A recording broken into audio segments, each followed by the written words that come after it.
বিরতির পর আবার ফিরে এসেছি আমাদের অনুষ্ঠানে। আমাদের অনুষ্ঠান ঈদুল আজহার বিশেষ অনুষ্ঠান, ঈদের বাজনা।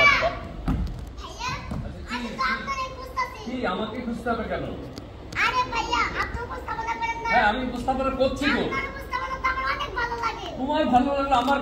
আমি একটা কথা বলছি, এখন উপস্থাপনা করছি, একটা বিশেষ অনুষ্ঠান চলছে, তার মধ্যে তুমি ঢুকে যাওয়ার কি?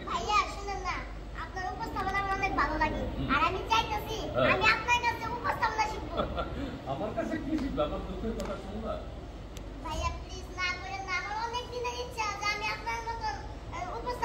আচ্ছা, উপস্থাপনার কথা আমি বলি। এই যে আমি টুকটাক ছোটখাটো উপস্থাপনা করি না, অনেক বছর যাবত করি, দু একজন আমাকে চেনে, ঠিক আছে? উপস্থাপনা করতে করতে আমার মাথার চুলগুলো বসে গেছে।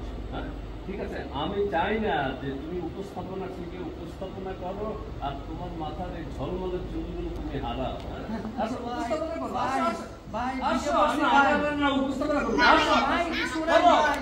আমি অনেক কষ্টে ঢুকছি আপনার এখানে। ঘটনা হয়েছে ভাই, ওই চুলের কথা শোনার পরে না ঢুকে পারলাম না। জি ভাই, আপনার কষ্টে আমি খুব ব্যথিত, দুঃখিত। কষ্টে আপনি ব্যথিত মর্মাহত হবেন কেন? আপনার তো আলাদা পার্ট আছে ভাই। আরে ভাই, পার্ট ফালাইয়া থাম। ঘটনা হয়েছে, পৃথিবীর বিজ্ঞানীরা কোথায় চলে গেছে? ওই নাসা নাকি, হ্যাঁ, এরা মঙ্গল গ্রহে গেছে, চাঁদে গেছে। শুনছি ওইখানে নাকি ওই গাছপালা লাগাইয়া ওই উদ্ভিদ গজাইব মাটির থেকে। তারপরে শুনছি, তারপরে বাংলাদেশের একজন বিজ্ঞানী, তিনি এমন এক ধান বানাইছে, একবার লাগাইলে 5 বার গজায়। আমার তো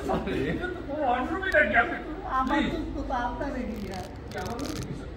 বিজ্ঞানীরা এত কিছু গজাইলো, এত কিছু গজাইতেছে, অথচ আপনার মাথায় একটা চুল গজাইতে পারলো না।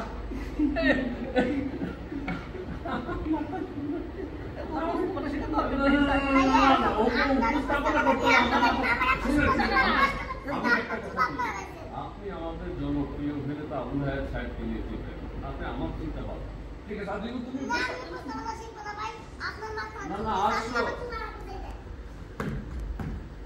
রাসেল, তোমার খুঁজছিলাম